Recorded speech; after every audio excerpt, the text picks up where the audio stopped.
sou a favor dessa opinião porque o podcast serve-me para testar premissas.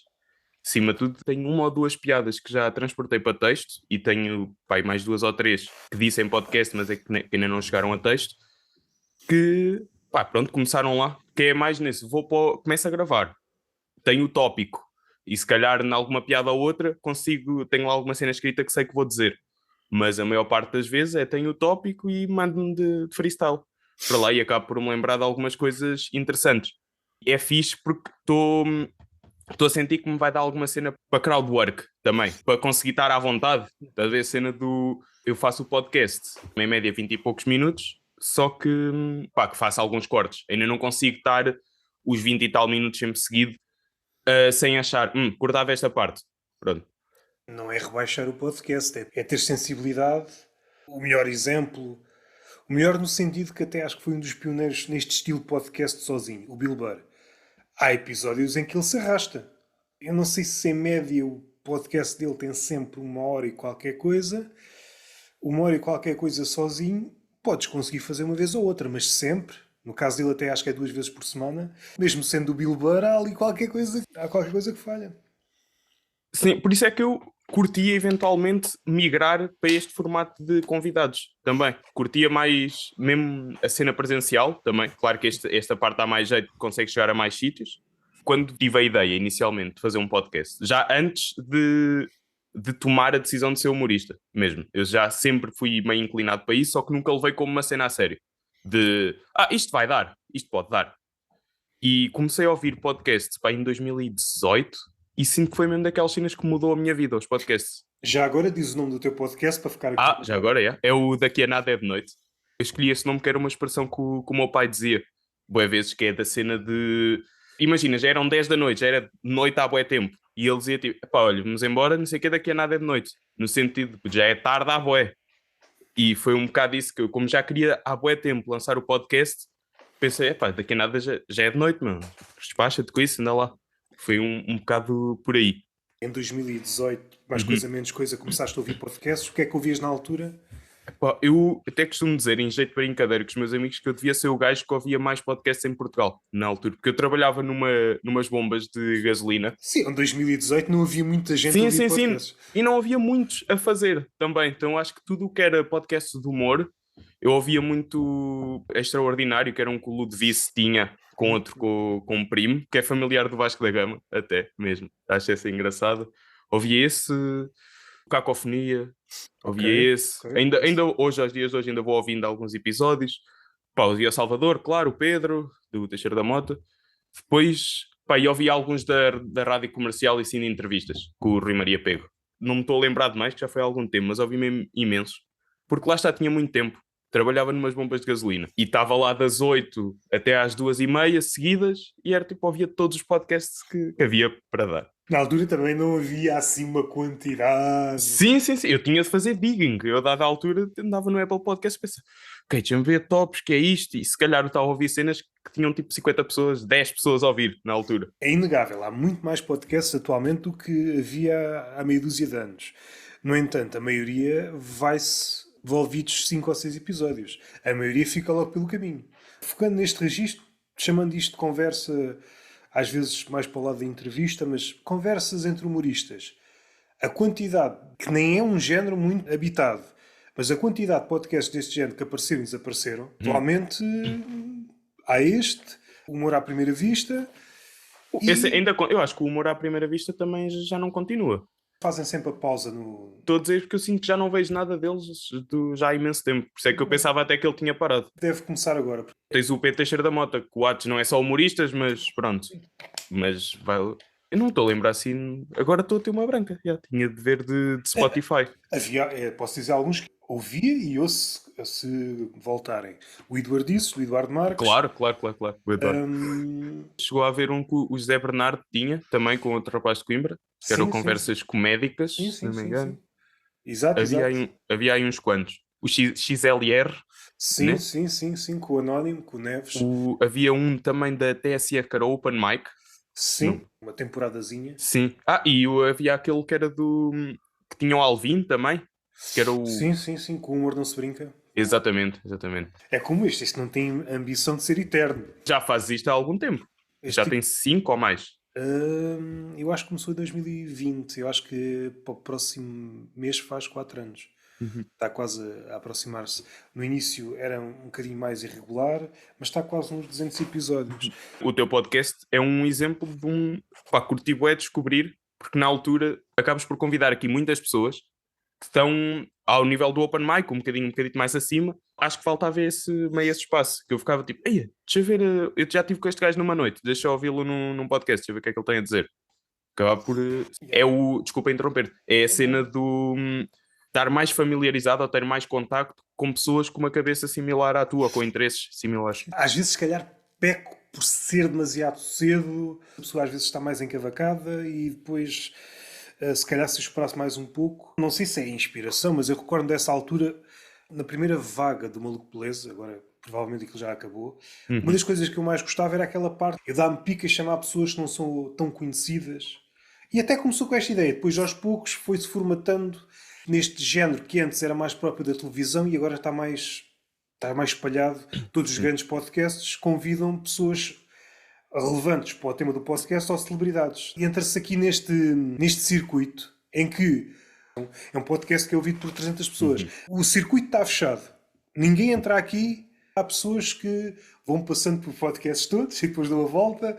Por muito profunda que a pessoa seja e por muita coisa que tenha para contar, há um ponto que cessa, não é? Concordo. Por exemplo, vês o... Nada contra, mas vês o Markle, está em quase todos os podcasts de entrevistas que aparece. Mesmo fugindo do humor, mas do Sam da Kid. Já vi praticamente todas as entrevistas que existe do Sam da Kid no YouTube, no Spotify, sempre. Porque eu sinto que ele é um gajo que tem sempre muito a dizer. Mas o Sam da Kid, se calhar tem um bom exemplo nesse sentido, em que já vi muita coisa, já ouvi muita coisa do Sam da Kid. E até ele é um gajo que olhamos para ele como rapper, beatmaker, mas o gajo é... Mais que isso, o gajo gosta de comunicar. É por isso que ele desdobra em muitas merdas. Mas o Sam da Kid, apesar de ser ligeiramente diferente, se calhar punha num grupo em que, como é um gajo arraiar o intocável, supondo que ele aceita conversar contigo, mas tu tens medo de entrar em certas áreas e às tantas vais por coisas que já foram ditas. Um exemplo, o Ricardo Aruz Pereira. 99% das conversas com o Ricardo Aruz Pereira vão bater aos mesmos lados. É muito difícil. No caso do Ricardo, é mais pela competência verbal dele. Aquilo que eu noto mais, por exemplo, seja o Nuno Marco. O Sam daqui eu acho que é um caso à parte porque ele realmente acho que consegue ir por outros caminhos. O entrevistador às vezes também tem medo, à exceção do Ricardo e mais de 3 ou 4, não tive assim grandes figuras. Mas eu também percebo o medo. Às tantas vais para um sítio estranho e depois o convidado fica numa situação de desconforto. Eu acho que isso também faz falta, mas não sou eu. É alguém com um relevo que possa fazer esse género de brincadeira. Faz falta, às vezes, entrar por caminhos que não são assim tão confortáveis. Eu acho que até é o que faz mais falta, honestamente, porque eu ia dar esse exemplo, que é as entrevistas de Sam. Se calhar as últimas 2 cenas dele que me apareceram, fui ver, depois vi, ok, estas perguntas outra vez. E cansei-me, porque até ele próprio já está farto de responder esse tipo de cenas. E mesmo o Ricardo já deve estar farto. Eu até acredito que a conversa que ele teve contigo deve ter sido fixe para ele, porque eu sinto que tu também és um gajo que é... Tu és um intelectual, certo? Tipo, tenho óculos. Sim, tens óculos. Tenho óculos. Então senti tipo, a ouvir a conversa, eu estava tipo, isto são 2 gajos super intelectuais a falar, meio que me perdi lá pelo meio. Tá? Percebi que era tipo, isto já é muito denso para aquilo que eu estou a fazer agora. Senti isso um bocado, que às vezes pessoas que podem ser muito bons comunicadores, mas se são depois, muito densos, depende para a altura, pode não estar a ser a cena que me... Sim. Isso afasta sempre. Eu acho que faz falta, seja Olha, comédia. Nem é sempre, desculpa interromper, mas acho que nem é sempre, porque há alturas em que eu até curto estar a ouvir gajos mais densos a falar. Sim, há muita gente ouve o podcast como segunda coisa. O podcast é um acompanhamento. E há podcasts ou episódios de determinados podcasts que não dava a fazer isso. Ou tu estás a ouvir o podcast, não podes estar a fazer mais nada. O podcast do Sousa, do Amilhas, quando ele passou para vídeo, lixou-me um bocado. Porque eu ouvia muito em transportes e etc. Só que como agora tem o suporte de vídeo, eu também penso, apetece-me ver o que é que ele está a fazer, as macacadas dele, etc. Muitas vezes eu acabo por moldar aquilo que eu te vou fazer ao podcast que eu vou ouvir. Por exemplo, vou lavar a louça. meto o tablet por cima da torradeira e estou a ver enquanto coisa. Se for andar a pé, já escolho um só de áudio, por exemplo. Qual é o podcast preferido para lavar a louça? Depende do dia. Não, mas, já agora. mas por acaso, eu acho que não tenho nenhum podcast preferido para lavar a louça, mas também para andar, curto bem caminhar, eu gosto é do Contente e do Sousa. Por acaso, são os dois. Dois dos grandes. Têm um ritmo e a cabeça deles vai para sítios. São dois bons podcasts. Aliás, eu diria mesmo que são, a nível podcast, são as minhas duas maiores influências, acho eu.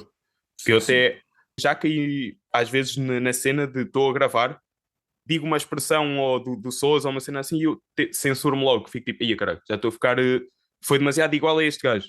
Cada às vezes difícil essa cena da censura quando estás a perceber que estás a ficar parecido a um gajo. Já está a atuar a consciência e de alguma forma não te estás a iludir. Assim que tens essa informação, e agora das duas uma, ou finges que não sabes, ou arranjas uma forma de ou fugires ou tornares isso teu. Mesmas coisas do Sousa, mesmas coisas do Contente, as expressões do Teixeira da Mota.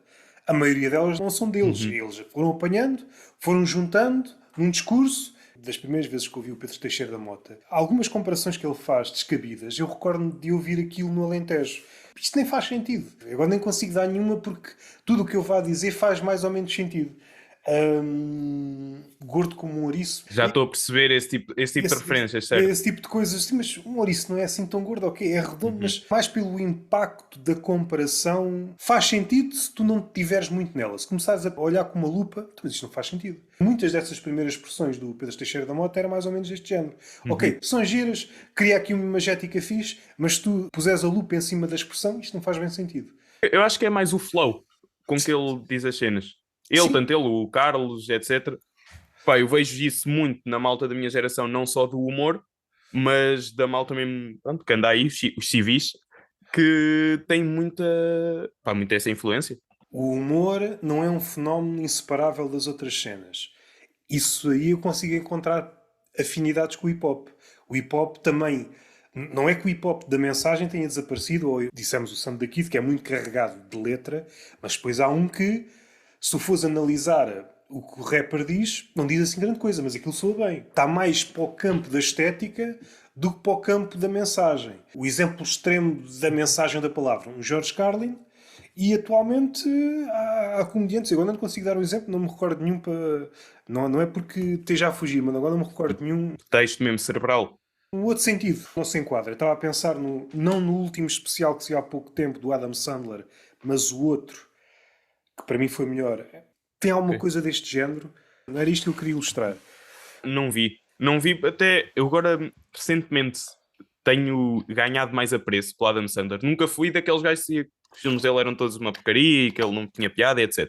Sempre via, mas não achava incrível.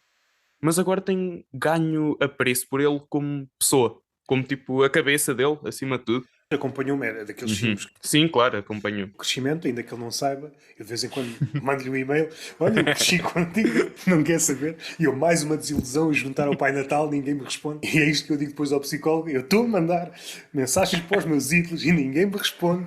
Tem razão, de mais de 70 euros. Não é que eu considerasse no pináculo do humor. No entanto, quando vi o especial, o anterior. Não é o 100% Fresh? Sim, acho que é isso. Este especial é uma coisa de outro mundo. E foi o primeiro em muito tempo que me fez pensar aqui em certas coisas, porque a atmosfera do stand-up e da comédia estava naquela coisa de vamos dizer o certo, porque o errado está muito bem definido, nós temos que sobressair. E se tiver graça tem, se não tiver não faz mal, porque nós queremos é dizer uma coisa certa. Tu já tens o cérebro afinado para detectares isso. E às tantas tu já não estás bem a fruir do espetáculo stand-up. À parte do teu cérebro está, isto é mais ativismo, isto é certo, isto não é errado. Sim. E foi o primeiro em muito tempo que eu desliguei esta parte do cérebro. Isto é mesmo só para rir. É pá, muito fixe, pá. Muito fixe. Este gajo sabe o que está a fazer.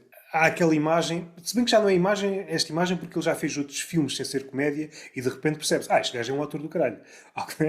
Sim, o Uncut Gems é incrível. Ele já tinha outro mais antigo. Ficas fotografado numa imagem, se a imagem foi boa, ficas bom durante muito tempo. Sim. Se fores fotografado num mau dia, ficas mal durante muito tempo. E depois podes ter sorte de, com o tempo, alguém te tirar outra fotografia e de repente és um grande gajo, Mas tu sempre foste um ganda gajo, ou pelo menos muito próximo do ganda gajo. Estavas a trabalhar. Só que tanto é válido para o Adam Sandler como o Bruno Nogueira. Há pessoal que, para o Bruno Nogueira, a última coisa que fez foi a última a sair. E Ficou às vezes gravado. podem referenciar a Odisseia também, Sim, sim, sim. mas Não, ficou aí. Ele ficou um gênio por causa disso. isso é a parte angustiante, ou é o que é.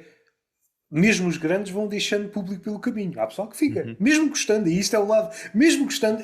Fala o último Ciro. A melhor cena. A melhor cena, não acompanhaste mais nada? Não, fiquei aqui. Ok. Fiquei aqui. Por exemplo, tocando agora no Bruno, não sentiste que o fenómeno que se deu à volta dele na pandemia, que não foi um bocado por causa dele já estar num estado de graça? Sim, mas eu acho que ele fez qualquer coisa. Foi muito único.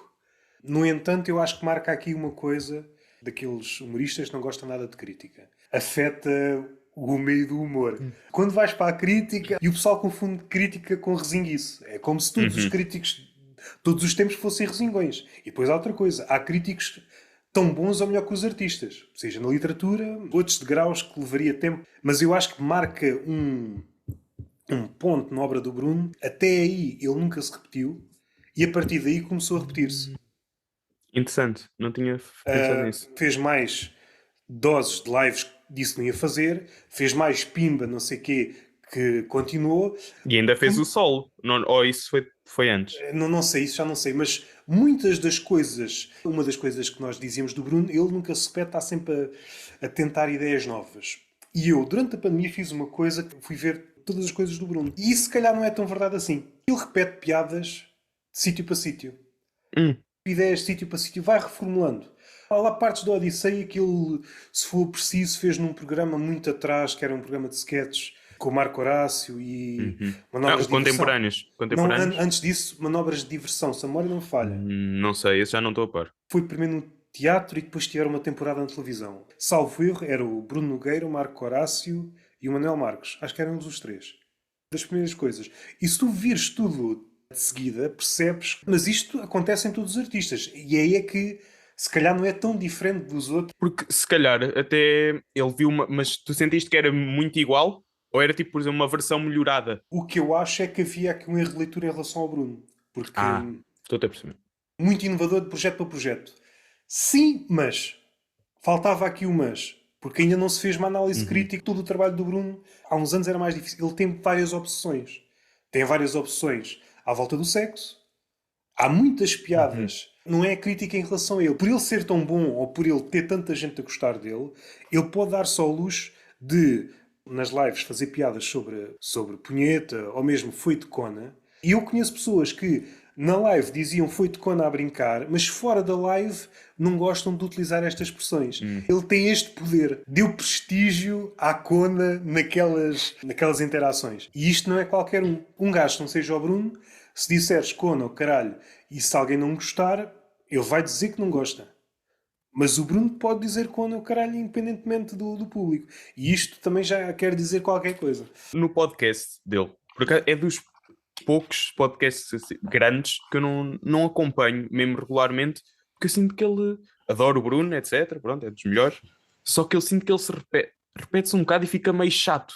E vai muito para isso do punheta aqui e não sei o quê. Depois ele tem aquela rúbrica que faz a voz de pajem, que fala como antigo, que é chato.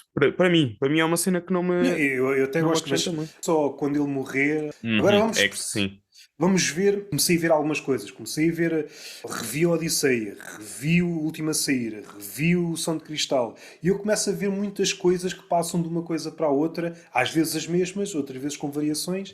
E eu percebo, isto houve aqui um erro de leitura. Continua a ser bom, mas se calhar descemos aqui 1 centímetro ou 2. Paramos a popa do Bruno. Sim, acho que isso era um exercício interessante para se fazer, mas lá está, é com tempo. Só daqui a uns tempos é que vai dar. Ninguém lhe tira a importância. Última a Sair, Odisseia, pelo menos estes dois, tomara muitos terem um quarto de um projeto destes. Não é? Um dos meus projetos favoritos do Bruno acho que é o último que ele fez, não é o Tabu, é aquele que ele está com o Salvador, com o Filipe Melo e com o Marco ali estão a escrever guiões. Ok, o princípio, meio e fim. Sim, exatamente. Pá, eu adorei o conceito. Que é Sim, estão sim, ali sim. X tempo a fazer pensar numa cena e depois gravam mesmo o episódio. Pá, gostei muito disso, até porque eu estava a tirar uma cena de escrita de guiões na altura E eu fiquei tipo, uau, isto é mesmo interessante. É a beleza dele já estar no sítio onde está, pode dar-se ao luxo de fazer uma coisa daquelas. Mas, por exemplo, o Tabu é outro exemplo. Houve 2 temporadas.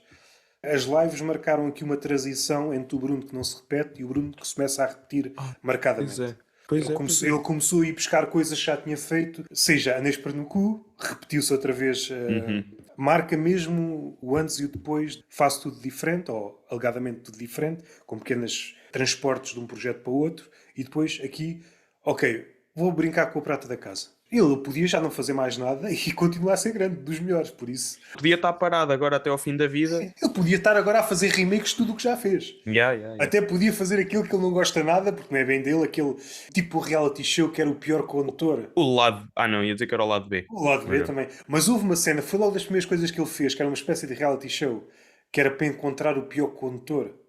Não me lembro, não me Epá, lembro. isso aí é daqueles programas. A imagem que eu tenho é que gostava daquilo pelo desconforto, mas ele não gosta nada daquilo. Em matéria de react, acho que seria engraçado ir buscar aquilo. Lembrei-me que há bocadinho falaste do Maluco Beleza e eu tinha-me esquecido de referir que o Maluco Beleza deve ter sido pá, aí o mais importante, até para mim. Porque foi quando tive contato com outros, quando eu levava outros convidados sobre áreas que eu não tinha nada a ver, que aquilo não percebia nada. Pá, adorava isso. Porque pá, é aquela cena que eu já sei, tenho ideia de como é que é a minha visão do mundo, como é que eu vejo o mundo. Deixa-me ver como é que os outros olham para a mesma coisa que eu estou a ver. Achei isso, pá, muito fixe. Só que lá está, pois o Unas perdeu-se de certa forma, né? Começou a... Se calhar foi um dos primeiros a perder-se em Portugal neste sentido, que era uma cena que o pessoal dizia vou para a net para fazer diferente da televisão. E aquilo que tu vês é, à medida que os projetos crescem, vão buscar os vícios da televisão. Sim, e ainda mais ele que vinha Sim, muito da sim. televisão, Exato. é normal que ele fosse com isso. Tem mais piada na medida em que sempre disse isso a alto e bom som. Eu não gosto da televisão por isto e por aquilo. Vou fazer uma forma diferente. E vão passando os anos e quando dá conta, isto podia estar na televisão. Isto é exatamente o mesmo formato. Primeiro com mais força, certamente. Antes de haver vídeo, fez para ali meia dúzia de episódios. Foi com o Rui Sinel. Sim, ele faz um com o Manzarra também, mesmo do início. Tem um com o Manzarra, com o Markle também, acho eu. Sei porque há pouco tempo também fui ver quais é que tinham sido os primeiros, por acaso. O Sinel estava a cozinhar enquanto ele estava a falar. Eu recordo-me desse episódio Vaga, e sim, tenho uma memória vaga disso. Sim, sim. e eu a pensar, isto é mesmo fixe. Isto é mesmo fixe. Quando era puta, até mais ou menos gostava de ver os talk shows, mas os talk shows transformaram-se numa espécie de montra de. Eu tenho aqui uma coisa para promover. Ok, promoveste? Segue outro. E aquilo que havia nos primeiros, em que pelo menos 10, 15 minutos para o apresentador falar com o convidado, foi-se perdendo e às tantas já não é nada. E aparecem os podcasts. O quê? Dá para falar? Acima de tudo, a liberdade de se falar de temas fora do gostou de fazer este espetáculo, onde é que vai estar, planos para o futuro, etc. Com perguntas cansadas. Acho que foi, o ideal foi que deu para fugir a isso. E a respeito do teu podcast, que jornada tem sido esta? Pá, está a ser mesmo fixe pela cena de que preciso um bocado de uma obrigação para trabalhar, de certa forma. Então é tipo durante a semana vou-me lembrando de cenas, vou apontando, ou estou com amigos, lembro de uma cena, aponto, depois sei que vou ter de pegar naquilo para fazer o episódio.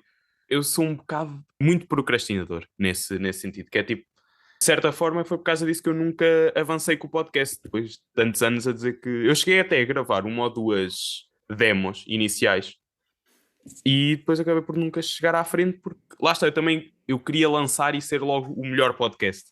Não tipo, não ser logo ouvido por muitas pessoas, mas tipo, lançar e pensar, está aqui uma cena boa, Yeah. está aqui uma cena que... Só que depois pensei, pá, é aquela frase do mais vale feito que perfeito. Foi um bocado isso, porque depois também é um processo e é mais fixe começar mal, de certa forma, e depois ir vendo o crescimento do que pronto, começar logo incrível. Até por começar incrível, não há assim muita gente. Se eu começasse a fazer uma coisa incrível com a experiência que tenho e isso tudo agora, também tinha de ser um fora de série.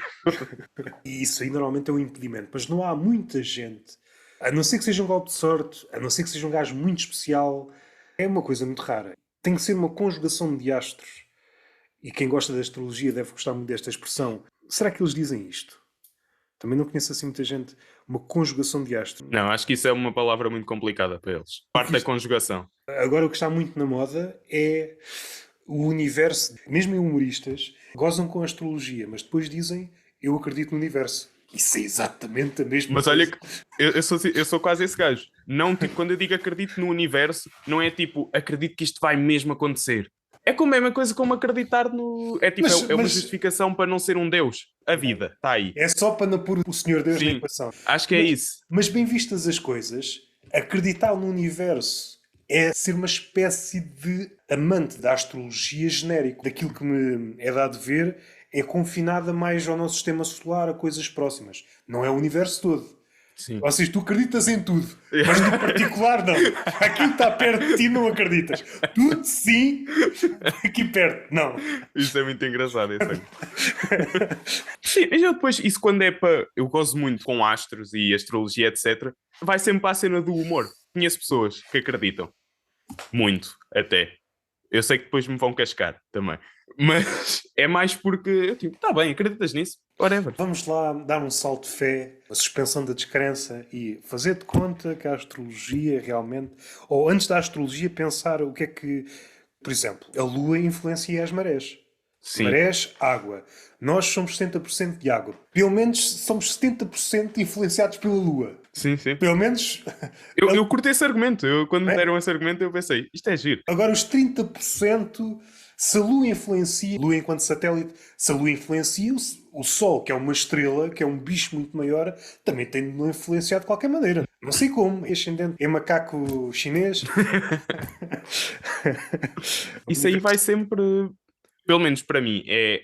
As pessoas acreditam no que quiserem, mas para mim é quase óbvio, tipo, que a tua personalidade vem. Depois há aquela de nature or nurture, acho que não se sabe bem. Mas eu acredito que vem mesmo da forma como és educado, ou como cresces, de certa forma. Acredito que a biologia tenha muito em conta, por exemplo, o meu pai era uma pessoa engraçada, e há muitas pessoas na minha família que são engraçadas. Só que nesse caso, será que foi de biologia do meu pai ser engraçado, ou é de eu estar habituado aos jantares e a todos os momentos que a minha família estar sempre a rir e a dizer piadas? Não conseguimos fazer essa distinção, se calhar. Um dos casos que costumam ser usados para pôr isso em perspectiva é o caso dos gêmeos. Em situações semelhantes, há um gêmeo que vai para um lado, em termos Uhum. comportamentais, e há outro que vai para o outro. Supondo que um vai para comediante, outro vai ser dramaturgo de peças trágicas. Pelo menos até determinada idade, submetidos aos mesmos estímulos. O meio envolvente é importante. Não sei até que ponto é importante, isso são outras questões. Mas eu acho que é sempre a relação com o meio à tua volta. Tu tens duas escolhas, ou aceitas ou repudias. A mesma coisa a relação com os pais, tu Uhum. podes aceitar ou revoltar-te. A mesma coisa com referências.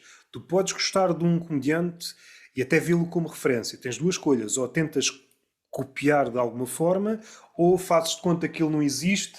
Tu não apagas o facto do comediante existir. Ele está lá, há uma relação contigo. Agora tu tens de trabalhar a relação. Ou queres te aproximar, queres te afastar, queres dar a volta. Tu deste esse exemplo, mas há exemplos contrários. Pessoas que estiveram sempre na vida rodeadas de pessoas carrancudas, e por exemplo, o caso mais célebre é do Ricardo Aruz Pereira, mas há outros. E a forma que eles tiveram de sobressair ou de sobreviver nesse meio Certo. foi serem engraçados. Se eles baixassem as mãos ou tirassem toalha ao chão, este é um meio carrancudo, só pode ser carrancudo. Essa ideia, que também é muito utilizada pelo pessoal woke, à cabeça do Diogo Faro, esquece de uma cena que é muito importante. O ser humano é dotado de livre-arbítrio. Tu podes escolher. Às vezes há ambientes que complicam e muito a tua escolha. Em quase todas as situações tu podes ir para um sítio ou para outro. Caso contrário, tu acreditas no destino. Acreditas nas estrelas. Está escrito nas estrelas. Vai sendo cada vez mais difícil à medida que envelheces. Depois depende das escolhas que fazes. Há escolhas que, de repente, és pai de 4 filhos. E agora apetece-me ser solteiro. Mais difícil. Mais difícil. A vida vai-te espremendo, vai-te empurrando para um caminho. Gosto de acreditar que há escolhas. Se não acreditares que há escolhas, a mim não me faz diferença se acreditas no destino ou acreditas na astrologia. Não sei se está escrito no céu, se está escrito num papel num deserto qualquer, perdido no Saara. Agrada-me essa ideia de poderes sair daquilo que é expectável. Eu curto isso até. A minha cena deu. Mais tarde é que eu achei que podia dar seguir a carreira de humorista. Foi um bocado porque o meio de onde eu venho, apesar de eu sempre ter sido um miúdo engraçado da escola, da turma, etc., essa ladainha toda. Nunca senti. Eu sou um miúdo da aldeia, mesmo do meio do Pinhal, mesmo miúdo muito. Na minha rua, eu costumo dizer que é como se fosse um acampamento de ciganos grande, porque toda a gente é da minha família. E pá, eu nunca pensei isso, que é, isto pode dar, isto. Pensei sempre, isto é para os outros, isto é para os que Yeah. estão lá a fazer as suas coisas. E mais tarde é que eu pensei, não, mas eu posso escolher fazer isto. E acaba por. Foi isso, e senti que tinha de ir atrás, mas muito tempo foi tipo, isto não é para mim. O Walter Gomes, numa entrevista qual que não está disponível, foi só para um círculo restrito de pessoas, durante muito tempo não acreditou porque ele, como veio de famílias humildes, isso é para os outros. É para os Isso outros, já. pode acontecer uma de duas coisas. É, mesmo que singres no meio, achas que nunca estás no meio, estás, mas é como se não tivesses, sentes sempre à parte. Uhum. E há vários casos, biografias de pessoal que singrou na vida começando num sítio lixado. Sendo que de um momento para o outro pode ser escorraçado, tu não pertences aqui, não é? Um gajo que chegou aqui, ok, mas não és dos nossos. No entanto, o gajo, às tantas, pode dar a volta e esforçar-se mais que todos os outros e ser melhor que todos os outros. É lixado quem tem, vou utilizar o vocabulário de Diogo Faro, mas quem tem o privilégio não vê que o jogo está a ser É jogado apenas. inclinado. Aquele que vem de trás está a jogar o jogo no nível hard e eles estão a jogar no very easy. Há tempos, tive uma noite, depois a malta do público veio falar comigo, dois rapazes, e eles disseram, epá, eu não percebo porque é que o humor, isto aqui é só betos. Porque é que os humoristas são todos betos? Que aí eu disse, meu amigo, isto é simples. Que é, os betos têm a possibilidade de estar tempos e tempos e tempos a trabalhar na sua arte sem terem a responsabilidade, de certa forma, ou de pagar uma renda, ou o que seja, ou de ter responsabilidades. Eu, por exemplo, não querendo estar a dizer, eu sou um coitadinho, sou um mártir, mas eu, para poder fazer stand-up, tive de ir trabalhar para Lisboa, estou lá a pagar renda e etc, para poder estar a fazer, de certa forma, porque eu se ficasse aqui na Figueira, há noites em Coimbra, há noites em Leiria e etc, mas não conseguia fazer de todo. Supondo que queres gravar um projeto qualquer, não tenho uma câmara. Isto para alguém que tem dinheiro não é problema, mas para quem não tem, epá, eu agora tenho que arranjar aqui forma de juntar dinheiro durante não sei quanto tempo e depois, é verdade, preciso de um microfone.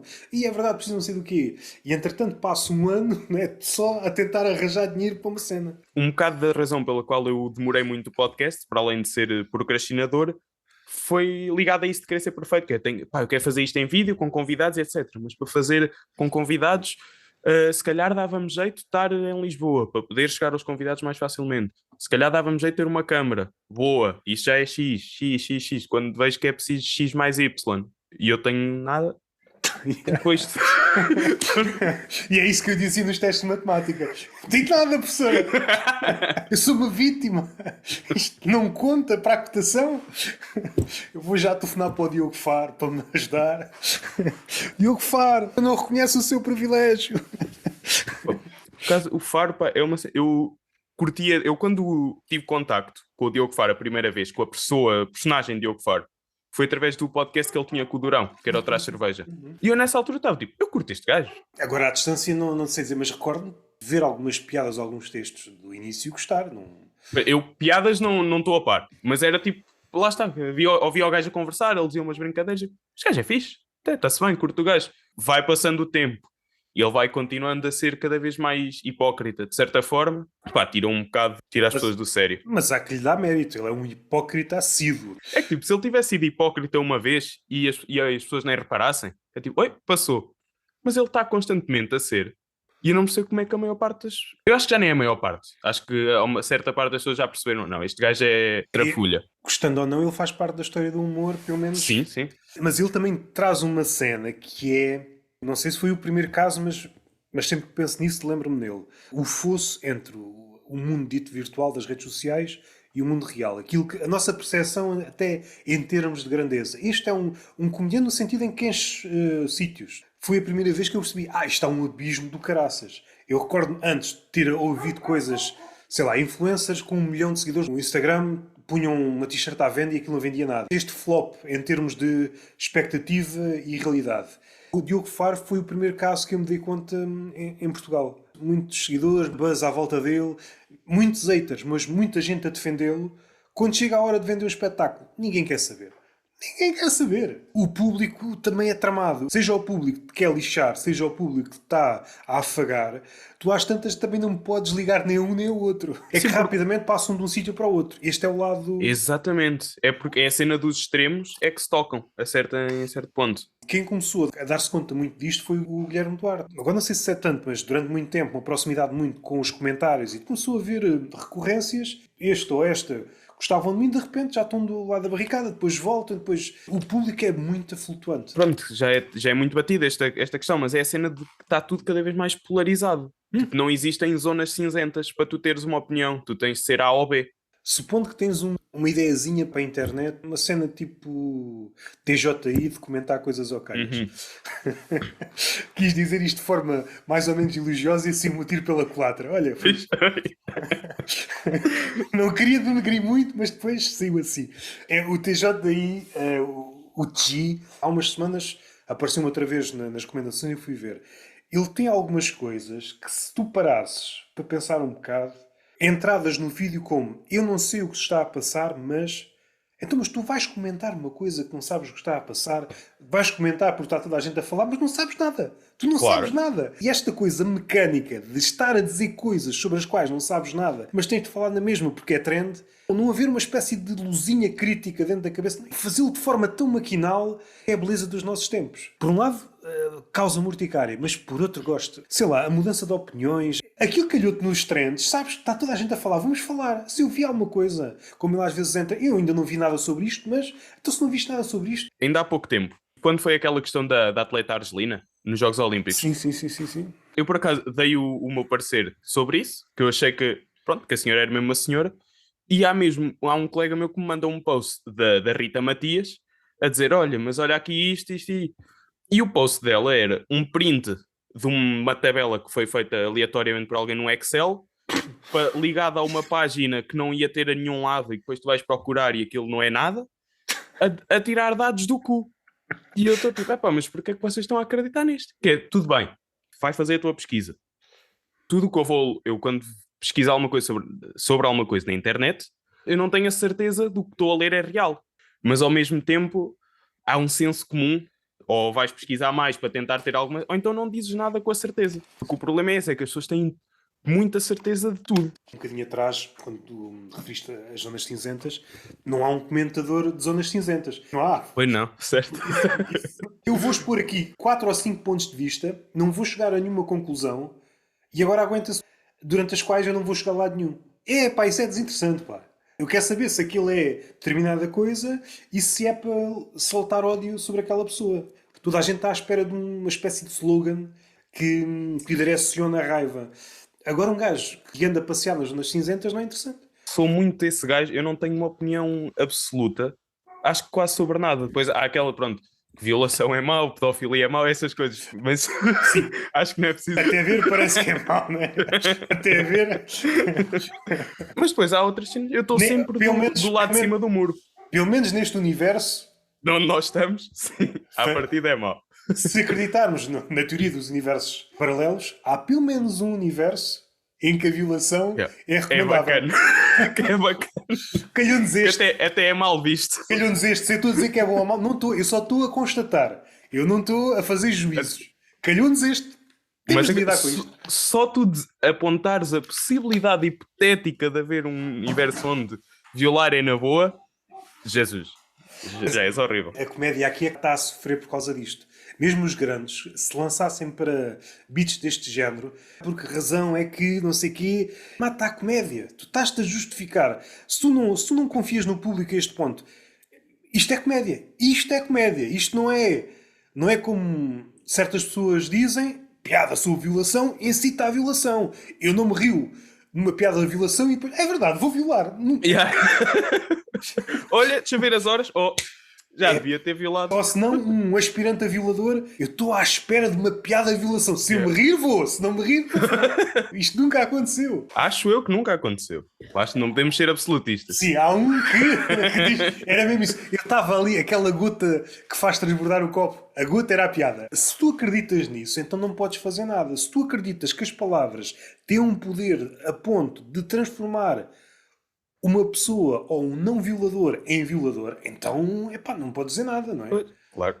Já sinto, claro que toda a gente acaba por sentir isso, mas sinto um bocado essa... Quase que me censura às vezes. A violação é má. Ouçam, o Roberto deixa esta nota, ele não compactua com atos de violação. Neste universo, nos outros, não ponho as mãos no fogo. Mas, por exemplo, no podcast, eu estou-me a cagar. São para aí 50 pessoas que ouvem ainda. Eu estou-me a cagar e estou a dizer tudo à vontade, tal. Só que se calhar em... O que nem devia ter esta cena, mas em palco já tenho um bocado mais cuidado. Se calhar com os temas que vou abordar. No podcast, assim, como ainda é muito amigos meus ou pessoas que me foram conhecendo ao longo da vida e estão a ouvir, acho que ainda não ganhei muito público totalmente novo. Tens Ou algum quase ninguém. receio que, ao cresceres, o pessoal vá ouvir coisas e depois te confronte com cenas antigas? Já penso às vezes sobre isso, só que depois eu penso, como eu estou tranquilo comigo, que é o mindset que eu tenho levado sempre com isto, eu estou tranquilo porque sei que não sou dos maus neste aspecto. Digam o que quiserem, tal, na boa. Não acredito muito no cancelamento cá em Portugal. Quase a arriscar para o mundo, mas depende muito do caso que for e etc. Dá-se ali uma importância durante 1, 2 semanas, dependendo do caso, claro, mas depois esqueceu-se tudo. Um caso disso, e voltando outra vez, ou o Faro, quando teve aquela cena da pandemia, de ser muito, estejam em casa, não façam isto, não façam aquilo, e depois é apanhado numa festa, caíram-lhe todos em cima, e depois passado uma semana, já ninguém Mas diz aí, nada. não querendo, até porque isto até me parece mal estar aqui a desculpar o Faro, seria engraçado fazer uma espécie de documentário, é claro que agora gerado por inteligência artificial, dessa altura, das reações que essa situação gerou, e seguir algumas das pessoas que tiveram essas reações negativas. Sim, sim. Muitos dos que estavam a culpar o Faro fizeram exatamente a mesma coisa, ou se não fizeram, fizeram envolvidas umas semanas. Nós queremos é estar sempre do lado certo. Tentar expor ao máximo a hipocrisia. Há aqui o rei dos hipócritas, mas vocês também pertencem à corte. Vocês não foram os primeiros, a coroa é deste rapaz, mas vocês também estão muito bem a nível de hipocrisia. Este lado quase canino de apontar o dedo e... Enquanto estás a apontar o dedo parece que te esqueces.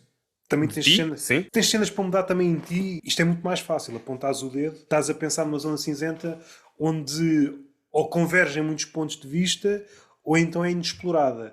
Tens muitos pontos de vista, mas a coisa permanece inexplorada. O espaço, o universo... Eu recordei-me disso porque estou a ler um livro chamado Astrotopia, que fala muito sobre as ideias, entre aspas, do Musk e do Jeff Bezos. Há variações. A exploração. Não sei se vai dar beat stand-up, mas o Musk, por exemplo, está sempre a repetir esta coisa que é: epá, em Marte a gravidade é mais baixa, epá, vocês conseguem saltar bué de alto e atirar coisas para longe. Como é que isto pode ser um cartão de visita? Estás louco. E depois há outra cena que ele nunca referencia. Em Marte, em média, fazem menos 69 graus negativos. Antes de ir para Marte, há um gajo que tentou dissuadir o Musk, mas aqueles gajos muito ricos depois estão na sua bolha. A bolha de um gajo, vá português, ainda de vez em quando, há uns sons que entram e ele, o que é que foi isto? Será uma pessoa? Será um animal? Será o vento? A bolha do Musk é blindada, não entra nada. Por dentro é espelhos para ele estar sempre a ver ele próprio. Antes de ir para Marte, passa uns 6 meses na Antártida. E se achares que é bom, a Antártida é o paraíso comparado com Marte. É só para... E é aí que eu não sei se vai dar algum beat, um texto, ou uma ideia, ou um episódio de podcast. O Musk está desejoso de repetir a escravatura. Está desejoso. E aquilo que eu já falei aqui algumas vezes, e agora tenho que reformular, de o Hitler foi o pináculo da crueldade, o Musk ou outros depois dele podem levar o game a um nível completamente estratosférico.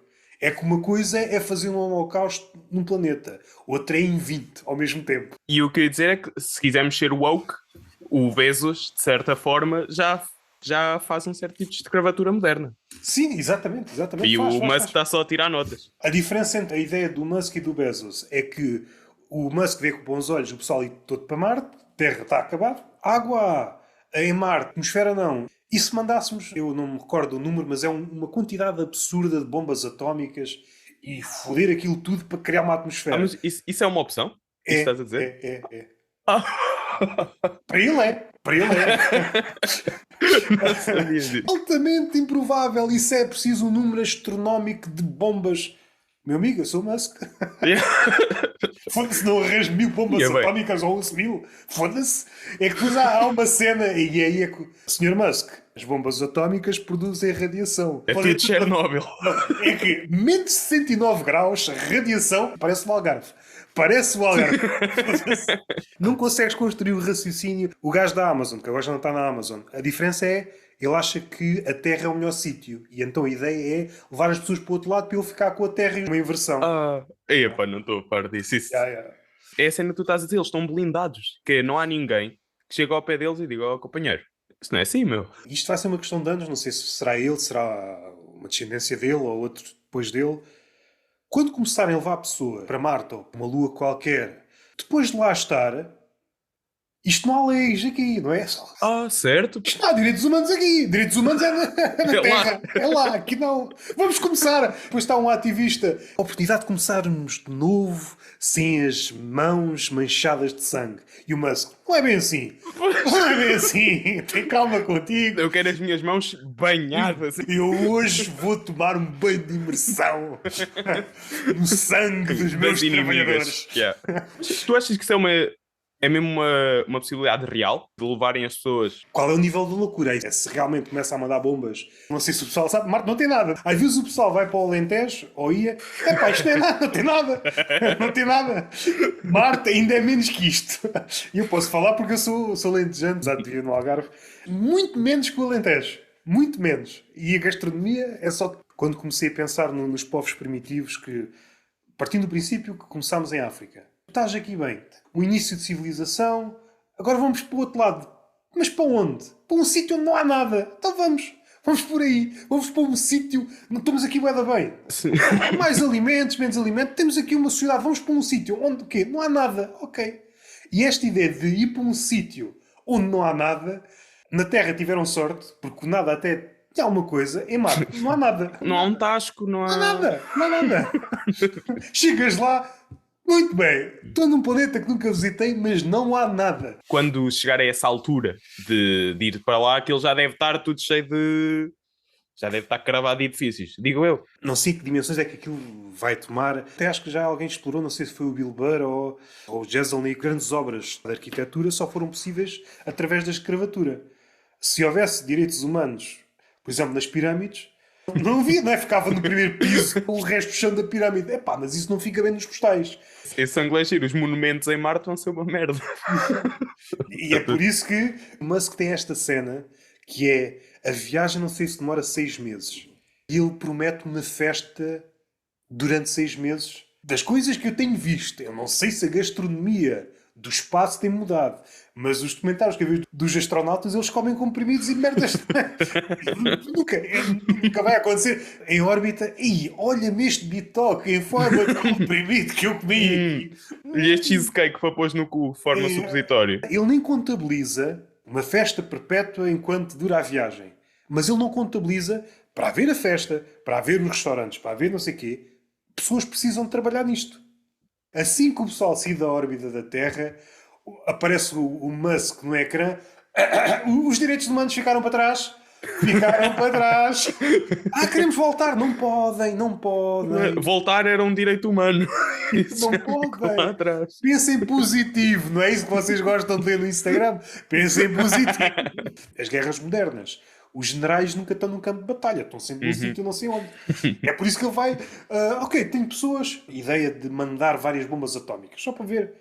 Eita, agora morreu tudo. Opa, que pena. Vamos mandar mais. A diferença entre o Musk ele acha que Marte, pelo menos por agora, é o sítio ideal, que não deixa de ser engraçado, pondo de lado a lado Marte e a Terra. A Terra com os problemas que tem, parece-me melhor que Marte. Não seria melhor investir o dinheiro que tu pensas que vais investir lá, aqui? Não, é melhor começar do zero. Não tem nada. Como tu me estás a contar isso, ele parece estar a vender isso como se fosse uma cena para miúdos, que é a cena do vamos ter uma festa. As tuas cenas disseste no início, que eu já não o que é que era. Mas lembro que pensei nisso, que era isto parece que é uma cena para cachopos. Uma espécie de Disneyland que vai da Terra a Marte. Para já ninguém aguenta 6 meses em festa. Supondo que a festa é boa, a A segunda não semana ser que mandem tipo miúdos que fossem para a semana académica ou assim, que já fossem com esse mindset. Mas É mesmo porque na semana académica, tu não conseguias aguentar uma semana académica 6 meses. aguentava, na altura, Aguentavas? na altura aguentava. 6 meses não, 6 meses Seis não. meses, seis Não, meses. não, não, não, não. É o que eu estou a Tu, dizer. tu à terceira semana, tu espumavas a Mas 5 tinham de pessoas. ser miúdos com energia. É o que eu estou. Epá. Porque lá está, eu conseguia uma semana. Hoje, aos dias de hoje, por exemplo, que já tenho 27, já pá, conseguia 2 dias. Se fosses no foguetão, está bom, mandem-me de volta. Sim, sim, sim. Já consigo ver a Terra lá ao longe. Já está visto. Marte é para ali, não é? Eu fico na estação de serviço, assim, Yeah. Não tem aqui nada a ver caminho. Quando é que passa o próximo táxi para o outro lado? para baixo. Eu não sei qual é o impacto na questão da estrutura óssea. Astronautas depois têm problema de cálcio porque a gravidade muda. Em Marte é a mesma coisa, porque a gravidade é para aí 1/3, se a memória não me falha. As pessoas que vão para lá já não podem voltar para a Terra. Não sei se estão a par disso. Sim, até porque pela cena das doenças e não sei o Sim, quê. sim, sim, sim. Uma doença qualquer matas o planeta Terra todo. Claro. Da mesma forma que quando foi o colonialismo, que muitos indígenas morreram pelas doenças que nós trazíamos da Europa, acho eu. Acho que eu estou a lançar esta para o ar, não tenho a Sim, certeza. sim, sim. No caso dos espanhóis aconteceu. Ofereceram espelhos. Os indígenas eram malucos por espelhos. Mas isso é mesmo real? Isso do oferecer na escola, quando ensinavam a parte do colonialismo, diziam que os portugueses ofereciam bugigangas. E essa palavra ficou-me na cabeça. Sim, sim, Pá, se bugigangas. nós trocámos um país por bugigangas. Os portugueses e os espanhóis da altura eram uma espécie de temo, não é? Foram Sim. lá com merdas sem valor nenhum. Isto é fixe, não é? Olha aqui este abre-cocos. E coisas que nem funcionavam. Não me digas que você trocaram o ouro todo. O gajo a chegar à aldeia a pensar, nem imaginas o negócio que eu fiz, cara. Tenho um pisa-papéis. E ele disse, pisa-papéis. Mas tu já viste algum livro na nossa aldeia? Tu precisas. Quando é que foi a última vez que viste uma resma de papéis aqui na aldeia? Mas eu achei bonito. Eu achei bonito. Brilhava, brilhava. Brilhava. Tem este autocolante das caravelas e tudo. Há mais animais, mas há um em especial porque eu gosto muito do nome e recordo-me sempre, que é a pega rabuda. A pega rabuda é um pássaro que gosta de coisas brilhantes e se puder pois é. rouba-te as coisas. É, e neste é. cenário, supondo há uma tribo qualquer que tem um encontro com os portugueses, troca um ouro todo por...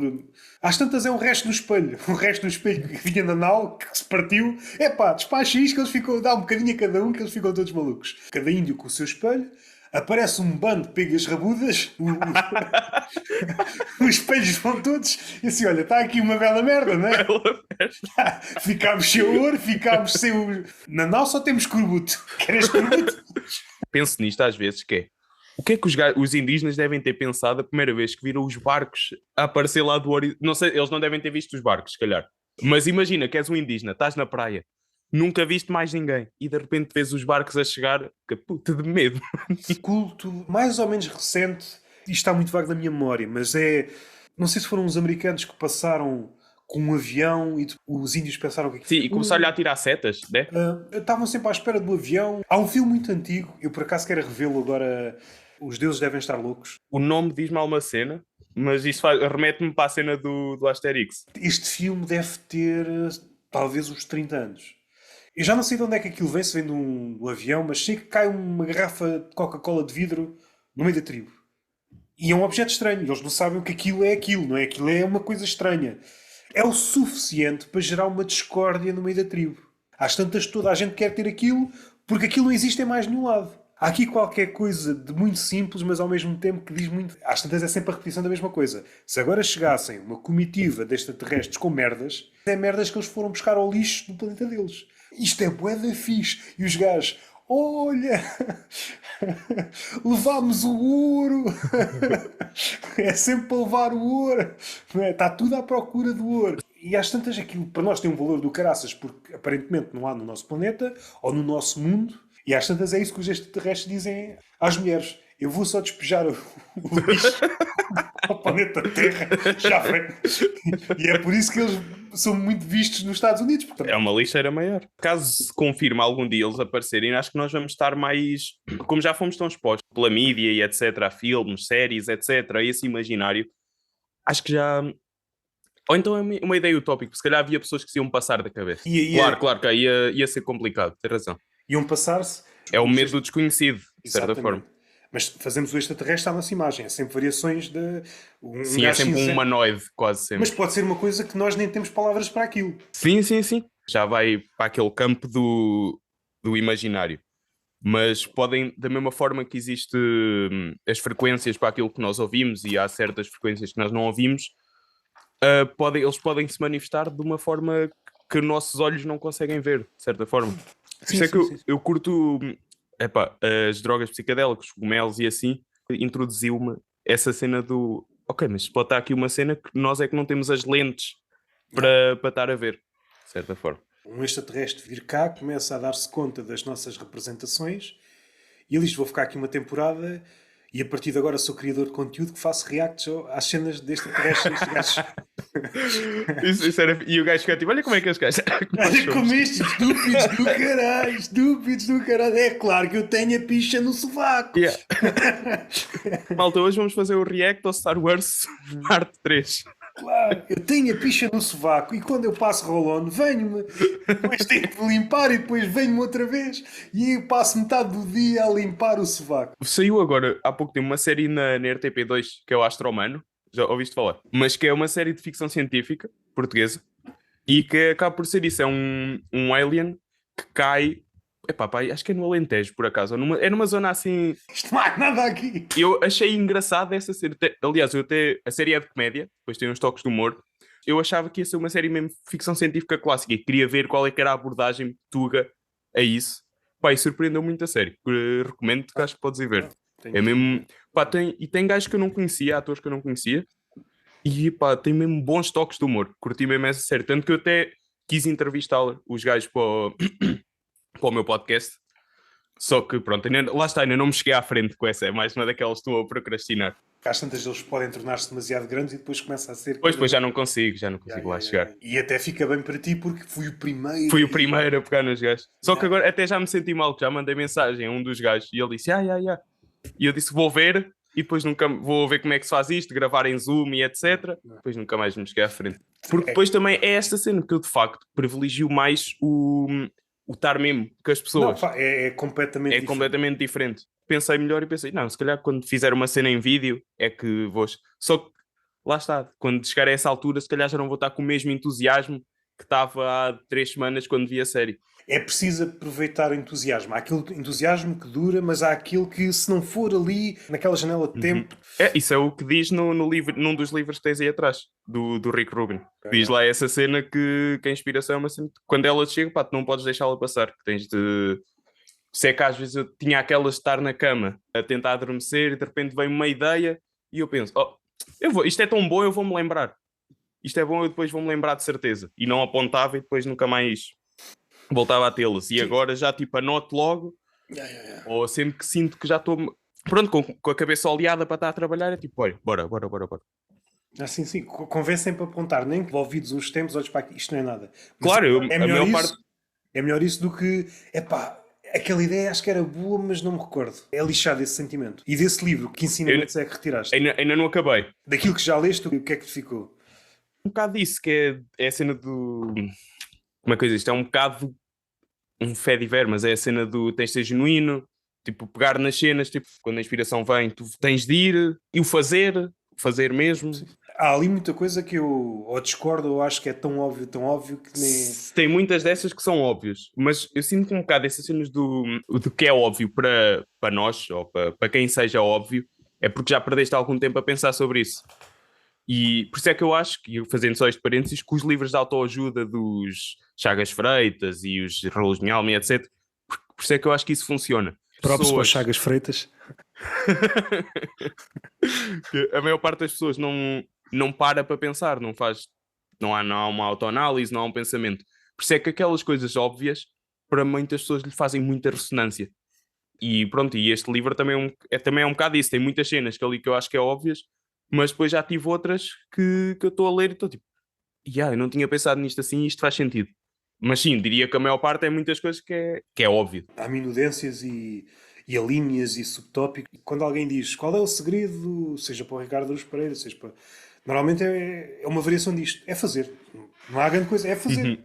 Tu ainda nem estás no início. Porque a partir do momento que tu fazes, tu percebes As falhas, As nuances, percebes? as nuances, as falhas. Por exemplo, no stand-up, partindo do princípio que começa no pensamento. Até te pode soar muito bem no pensamento. A partir do momento que verbalizas, há uma tradução. Há coisas que não chegam. Uhum. Pensando que trabalhas assim, de estás a pensar, dizes por alto e depois para o papel. Isto é outra tradução. Há coisas que perdes, eventualmente há coisas que ganhas. Quando vais levar a palco é outra tradução porque é outro meio. Há coisas que ganhas e há coisas que perdes. Se não tivesses dado o primeiro passo de começares a pensar ou começar a apontar, vives sempre no terreno das suposições, não é? E se, Uhum. se. E é por isso que o pessoal, quando ouve essas respostas, estava à espera de mais. Não há muito mais. Sei lá, na escrita. O que é preciso para ser escritor? Escrever e ler. É só isto. É ler mais, ler melhor, escrever mais, escrever melhor. E na comédia é exatamente a mesma coisa. Depois podes dar, desdobras isso tudo e às tantas dá um livro como está aqui atrás. Mas é mais ou menos isto, em todas as áreas. O fazer, É ver e tentar ver melhor. Que é, será que estou a ver bem as coisas? Não sei se vem com o tempo, com a sensibilidade, não teres um grande apego ao teu ego. Porque se tu fores muito apegado ao teu ego, podes cair na tentação de esta é a única visão para ver as cenas. ao mesmo tempo, perdoa-me interromper-te, Isso é isto. eu caio às vezes no oposto disso, que é, eu sinto que não sou muito apegado ao meu ego e que por causa disso talvez possa valorizar mais até opiniões de outros. Estás a ver? Imagina, eu tenho a minha ideia e acho que a minha ideia é fixe, mas há outra pessoa que diz: olha, mas isto aqui acho que era melhor com isto. E eu, se calhar tens razão, se calhar a minha ideia não é assim tão boa, se calhar esta é melhor. Há que também saber ter esse meio termo, de certa forma. Esse discernimento convém que entre mais à frente. Nestes primeiros graus em que tu estás a pôr hipóteses e a experimentar e seja rap, seja o que for, não te deves castrar muito ao início, porque tu às vezes até podes pensar que tens uma ideia boa e a ideia até pode ser boa, mas a partir do momento que começas a fazer, tu vais para um sítio que não estavas à espera. E isso certamente já te deve ter acontecido num podcast. Tu tens um ponto de partida e de repente vais para um sítio Totalmente, totalmente. Ainda há tempos tive um episódio que eu não tinha recolhido temas como deve ser para o episódio. Fui com uma cena e de repente tive ali 15 minutos só a dizer sobre uma cena e já fui para sítios que não estava à espera. eu gosto mais no podcast que eu tenho a solo, esse lado nem saber para onde é que vou. Parte mesmo sem nada, eu não tenho tópicos, não tenho Uhum. nada. Eu começo, a partir do momento que começo a gravar, sei que tenho que falar sobre alguma coisa. Não sei de onde é que vou partir, não sei onde é que vou chegar, só sei que vou andar de um lado para o outro. Pá, agrada-me. No formato mais guionado, tu às tantas cais na tentação, é claro que isto também se trabalha, às tantas começas a ficar muito apegado ao texto. A tua preocupação não é se chegas ao outro lado, é deixa-me ler estas coisas como estão Sim, aqui. é deixa-me chegar a um sítio para poder dizer estas. Yeah, Sim, yeah. sim, sim. E isto é muito visível, por exemplo, em podcasts de entrevistas. Sim, sim. Nem estás a ouvir o que o entrevistado está a dizer, tu estás preocupado é já com a pergunta seguinte. Nessa cena curto bem um gajo que é o Alexandre Guimarães, que é um gajo que não faz entrevistas de mais a rappers e a malta da música. Pá, mas curto é que o gajo ele vai, pá, bué bem preparado para as entrevistas. De facto, ele tem tipo, pá, ele sabe muito de hip hop, sabe muito de música no geral, mas que sabe ver quando o convidado diz ali uma cena que faz ressonância com o conhecimento que ele tem e ele consegue ir ali, pronto, naquilo interessante e não ser só o convidado diz uma cena bem interessante e o entrevistador, ok, mas tenho esta pergunta, não vou explorar isto. E esse Ah, gajo faz isso muito bem, curto muito. na rádio nota-se mais isso, esta propensão para não pode haver silêncios e nem sequer estou a pensar muito naquilo que o convidado disse. É o lado mais angustiante. É quando tu notas que o entrevistador não está a tomar atenção nenhuma, Uhum. nenhuma ao que o convidado está a dizer. E isso aí, epá, deve ser muito angustiante estar nessa posição em que muito poucas pessoas iam fazer isso. Começar a dizer coisas ao calhas. O Vanderding faz isso, por acaso, que ele diz que em várias entrevistas que já lhe fizeram, que ele inventa biografias diferentes. Sim, sim, sim, sim, Isso sim. é interessantíssimo. Tinha aqui duas perguntas, dois amigos teus. Jorginho, O Jorge Garcia, sei bem. como é que quer, é amigo, mas quer distância também, não diz como é que queres, diz como é que quer estar na vida aos 30 anos. Epá, por acaso, essa é uma grande questão, porque eu quando era mais puto e olhava para os 30 anos, era tipo, se eu aos 30 anos já vou estar bem, vou estar benzinho da vida, vou estar com um guito, se calhar até já posso ter uma família, não sei o quê. E hoje eu olho para os 30 anos, que já estão tão perto, e eu estou super distante disso tudo, tanto de ter rico como de ter a família. Mas gostava muito de já poder estar a viver na Figueira e a poder fazer stand-up na mesma. Duvido que já consiga ter um solo até lá, mas já conseguir subsistir de certa forma do stand-up. O meu sonho, desde que eu comecei a fazer comédia, que é isso, que é, epá, eu não gosto muito de Lisboa, mesmo. E é engraçado, eu até falei disso no último episódio de podcast que gravei, que eu quando era mais puto, eu, apesar de ser um miúdo da aldeia, tinha meio vergonha de ser da aldeia e achava que era mais urbano, e tinha mais esse fascínio pela cena urbana, e queria viver para uma cidade e etc. Fui viver para Lisboa e apercebi-me, não, eu estou bem ali no campo, fogo, na calma, na tranquilidade, e é mesmo isso que eu quero, é poder estar aqui a viver na Figueira e sempre que tenho atuações ir aos sítios e voltar para a minha casa na mesma. Isso é uma ideia utópica para daqui a tão pouco tempo. Tu só dás valor àquilo que tens quando sais, né? E depois, Totalmente. eu vivi há sei lá, uns 12 anos em Lisboa. Gostei, mas a noção que me dá quando eu vou a Lisboa é que é um sítio cada vez mais inabitável. A não Opa, ser que estejas mesmo muito bem na vida, não é? concordo. Mesmo muito bem na vida, caso contrário, estar em Lisboa não é bem vida, não é? Totalmente. E eu, na pandemia, foi quando eu dei mesmo valor a isso. Porque foi eu aqui, posso sair de casa, tenho o meu jardinzinho, tenho um quintal, dá para eu estar na boa, saio de casa, vou dar uma volta. E na pandemia, lá está, se quem tivesse em apartamento, também podias sair à rua, mas estavas muito mais confinado ao teu espaço pequeno num apartamento. E mesmo a qualidade de vida é diferente. Eu não posso ir correr sem. Tipo, já experimentei ir correr em Lisboa. Do início em que tínhamos de estar fechados em casa, certamente houve pessoas a chatear-se. Epá, eu não devia ter fechado a marquise. Eu agora não tenho sítio. Já estou. Agora não tenho nada a dar, está tudo fechado. É tipo, ei, ó Joana, foda-se, mandamos fechar a Marquise em E depois há 2019. um gajo a mandar merdas da marquise, a partir aquilo tudo. Assim, eu preciso dar puro, preciso Pá, de... mas por um lado, não ter uma marquise era uma benesse que era mais uma barreira para as pessoas que estavam na varanda a cantar e a fazer aquelas macacadas. Foi a pandemia, foi um tema gasto. Daqui a uns anos, não sei quantos, faz falta agora um beat de retrospectiva. O que é que aconteceu aqui? Sim, eu acho que Não. já deve alguém estar a fazer isso. Honesto, Sim, sim. já passou 3 anos. Nós achámos que bater palmas aos médicos... Eu sou-te sincero, a quantidade de vezes, ainda por cima, eu como estava sempre a mexer com dinheiro, a quantidade de vezes que eu desinfetava as mãos por dia, as minhas mãos estavam todas fodidas, que é mesmo assim. Os Só que micróbios assim, pô, não consigo estar 10 não, segundos nas mãos deste gajo. não levei mesmo ao extremo, tomei mesmo bué de precauções. Porque a minha mãe sofre dos pulmões e eu estava tipo, "Epá, eu não quero ser eu a causa da morte da minha mãe. Foda-se." Eu aí nunca arrisquei, até lembro-me de ir tomar um café com uma miúda e depois a dada altura eu disse tipo, epá, não posso, sabes? Pá, eu não sei se a minha mãe, tipo, não sei se podes ter Covid, não sei o que, estiveste numa festa agora. E eu pensei, que falhado, mano. Fucking loser. Isso foi antes ou depois do caso do Diogo Faro? Olha que nem me lembro. É que se fosse... Acho que foi antes, Covid, acho que foi tipo maio de 2020, foi uma cena assim. Foi o Diogo Faro que disse a todos, primeiro indignámos-nos, depois, ok, dá para fazer isto. Yeah, Ok. let's go, mal.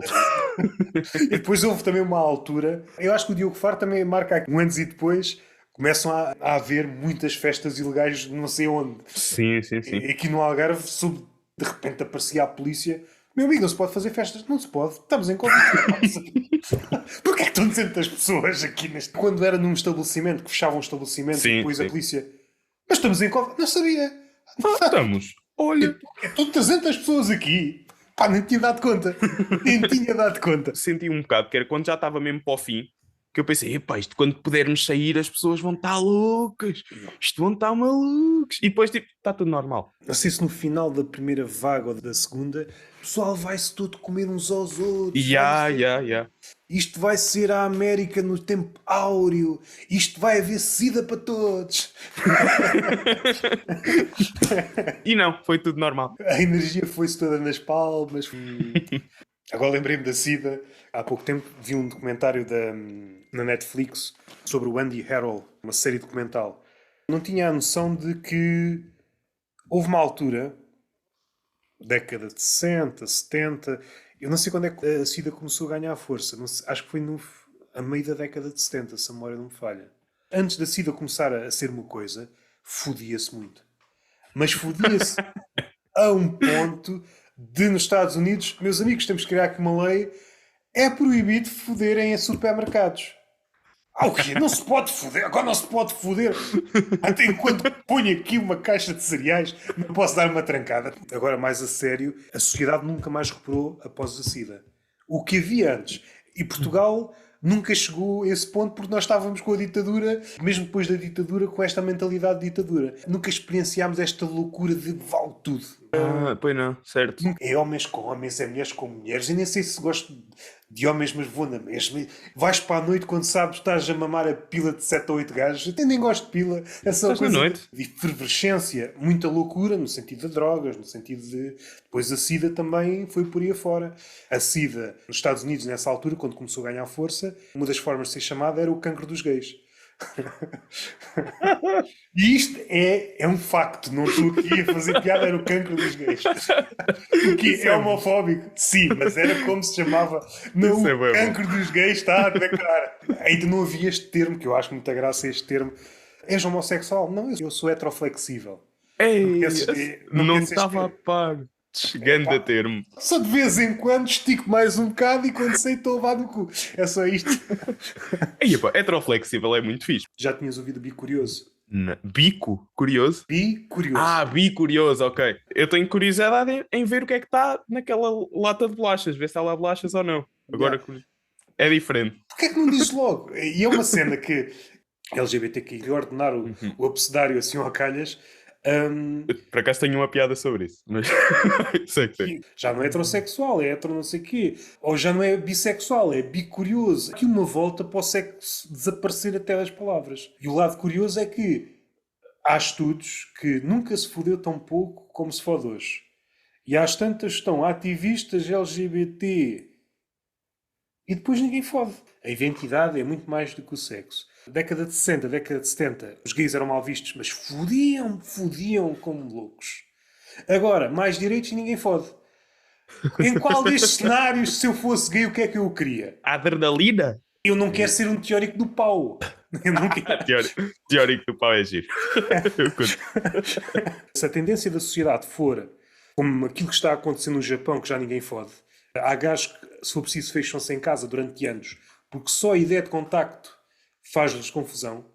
Se o mundo caminhar todo para aí, então, nesse mundo, caso exista ainda ativista LGBT, está a empoderar o corpo. Para quê, não é?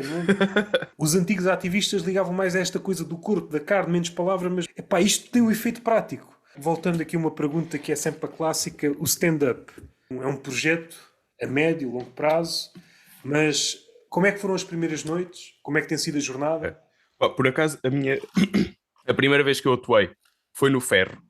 Por acaso que eu descobri o Eduardices, da altura, lá para 2018, 19, e pensei, olha, está aqui um Na sítio. altura que havia 10 podcasts.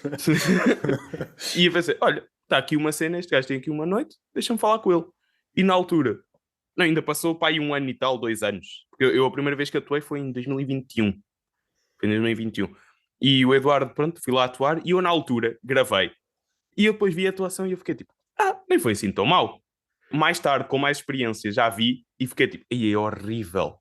E é engraçado é ver esse crescimento. Depois voltei a fazer passado 1 ano no Comedy Club e depois voltei a fazer passado 1 ano outra vez, aí já no Kaiser Rir. E a partir daí é que já não parei. Já fui sempre fazendo. Essa parte de ver a evolução, é muito fixe. Tipo, os beats que eu fazia inicialmente e ficar, comparado ao que eu estou a fazer agora, isto está muito mais fixe. A cena de ir conhecendo pessoas que eu fui ouvindo muito e admirando o trabalho. Quando eu te conheci a ti, lá em Faro, quando conheci o Sousa, para mim conhecer o Sousa foi uma cena incrível.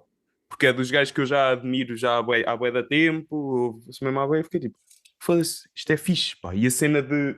Foi a primeira vez que saí de Lisboa para ir atuar a algum sítio, pronto, tirando essa vez que atuei no Porto, mas sair com outros comediantes, pá, e adoro isso, a cena de estares com os teus peers, no fundo. É isso que me atrai muito no stand-up. É de poder estar com malta que está na mesma frequência que tu. Apesar de ter a sorte, o meu grupo de amigos também consomem muito stand-up, são muito engraçados, é fixe nesse sentido, mas os humoristas é diferente. Há ali uma ligação de frequência que é diferente. Tu às vezes distancias-te. E estão pessoas muito mais novas, pessoas muito mais velhas, em outra situação que não se juntavam aquelas pessoas. Sim, tu de repente vais a uma noite e tens, sei lá, o João Pinto, que já não sei se já tem perto de 50, o Carlos Moura, depois tens um puto que tem 18, tens um puto O de 20 e Carlos Moura já tem tal. 50. O Carlos Moura tem Pois, 50. Carlos Moura já deve ter. Alex Gonçalves, 97. Sei bem. Nick de MSN, ou de... ou seja, há pelo menos mais 96 Gonçalves. É claro que isto deve ser É o ano de nascimento. Mas havia uma cena que é: eu sou bué da edgy, eu vou pôr 69 no Claro, final. claro. Há isso com várias coisas. Havia não sei se te lembras na. Mas envelheceu bué da mal, isso. Sim, sim, sim. Claro, eu tinha um amigo meu que o mail dele era graffiti 619, por causa do que é duas coisas cool, que é graffiti e wrestling, e ele na universidade tinha o mesmo mail. Então está tipo a receber notas de trabalhos com o e-mail graffiti 619. Acho que 69 e usa aquilo até dar, até dar. O trabalho normalmente é profissional, aspecto sério. Uhum. E depois tem um e-mail que... tinha um mail também inicialmente que era. Mas isto... Não era assim tão vulgar, mas também era um mail pouco profissional. Depois, quando acabei o curso, pensei: não, deixa-me arranjar aqui um mail que diga o que é que eu faço. Qual era o e-mail? Lembras-te? Lembro-me, era Miguel Arieira, que no fundo é onde o meu nome e onde eu nasci. Eu sempre fui muito básico nos nomes. Eu até tenho o meu nome, o meu primeiro nome gamer era M. Tuga. Sou Miguel e sou Tuga. Sei lá, está aqui. Certamente o primeiro gajo que pôs Tuga no nickname pensou: foda-se, sou um gênio do caralho. Yeah. Depois a partir daí é que foi o primeiro, ok, vou dormir e que são Einstein dos nicknames. E depois acorda e é poeta. Acorda, mais 1000, foda-se. Que caralho, meu. O Tuga 1400, já o caraças. Conheço muitos exemplos de homens que guardaram e-mail de adolescência durante muito tempo. Pelo menos não sei de nenhum caso de mulheres. Porque as mulheres, às tantas, por exemplo, gatinha não sei das quantas. Imagina, Certo. chegar aos 30 e tal, uma empresária, manda aqui para este gatinha17@hotmail.com. E tu? As empresas, ou quando tu entras lá, já te dão um mail próprio da empresa. Sim, Para não é para evitar as gatinhas 17. Se fosse uma agente imobiliária, recebes um e-mail gatinha 17. Eu já vi uns vídeos que uma agente e depois tu estás preparado, só quer vender a casa.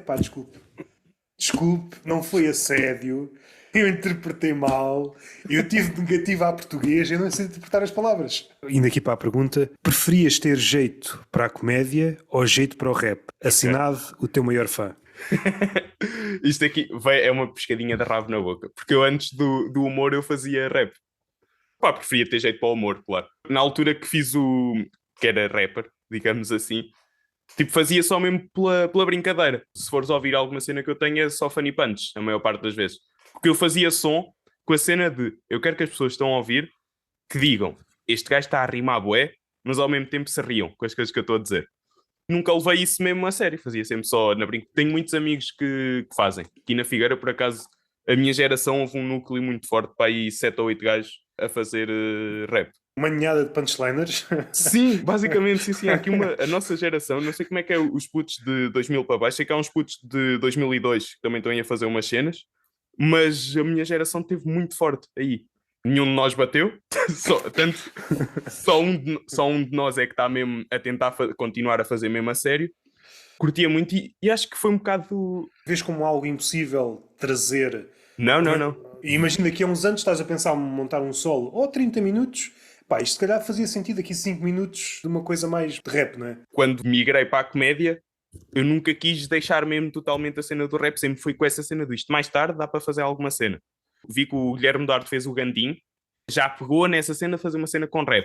Nunca pensei fazer uma cena tipo um personagem, mas pensei, ok, já não vou ser totalmente fresco a fazer isso.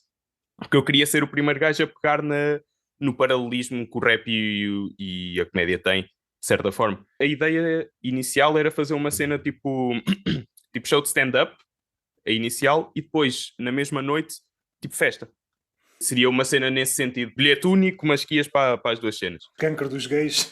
E depois, e depois tudo corresse bem. Cancro dos gays. A comédia, por muito boa que seja, a música, quando é boa, crias uma relação com o público completamente diferente. Tu, para chegares perto desse efeito enquanto comediante, tens de ser um comediante do caralho. A música mais facilmente mexe com as tuas emoções do que a comédia, com mais espectro de emoções. É que quando ela se atira para essas emoções, estamos a pensar mais sentimental, ou, por exemplo, relações é um tema batido, mas o comediante raramente aborda no sentido do amor. E rapidamente deixa de ter graça e começa A ser sério e a... a puxar pelas tuas inseguranças que podem ter piada. Não há regras universais. Deixa-me lá agora abordar aqui as relações do ponto de vista da precariedade das relações. Rapidamente se esfuma, é muito intenso e depois não é nada, e anda toda a gente à procura de qualquer coisa que não sabem o que é. Ou vais para um sítio em que passar uma mensagem e neste universo não há mensagens para passar porque ninguém sabe Nada, canela. é isso, não sabe tudo. Séries de animação estão a ir por este lado de tentar alargar o espectro da comédia. Boa, o BoJack Horseman Sim, é um sim, por grande exemplo. exemplo disso. Sim, tem razão. E mesmo o Rick and Morty, as últimas temporadas, é mais o interior do que o exterior. É mais perceber que ele pode ser o gajo, mas interiormente está todo fodido. Uhum. Eu acho que a animação, porque eu não me tinha lembrado disso, mas a animação tem trabalhado bué para explorar. Entretanto, perdi o rastro. Eram só 4 ou 5 séries de animação e agora há 1000. A Netflix também tem isto. Porque está a resultar, multipliquemos isto por 1000. Há outra que eu gostei muito, para mim é das que eu mais gosto, que é o Midnight Gospel. Eu pensava mesmo que ias falar disso, adorei isso também. Em princípio não vai haver mais nada, mas é uma série do caralhão. A série de animação do Bill Burr.